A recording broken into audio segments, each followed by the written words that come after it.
Oo, kawawa naman si tatay. Kanina nga, Siya ang taga-open at siya ang taga-bukas at taga Mag-isa mo lang? sara ng lip. Kasi Nakahilo.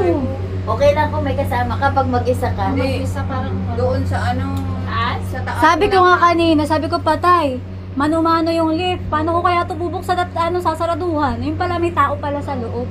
I-assist niya kasi di tayo marunong. Baka mamaya hindi ko mabuksan eh. Hindi automatic.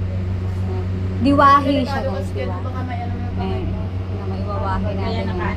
Parang kang nasa res, mga sinauna yan eh. Hindi mo pwedeng ganun yung kamay na, kundi kakainin yan, ilipitin yan. Hindi mo makokontrol. Oh, so hindi pa ibig sabihin, oh, Oh. di ba?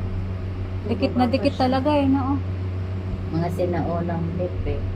Sobra naman tibay, grabe yung cement, yung buhangin na nilagay nila. Nauga na eh. Oh. Ayan oh, yung mga yan ah.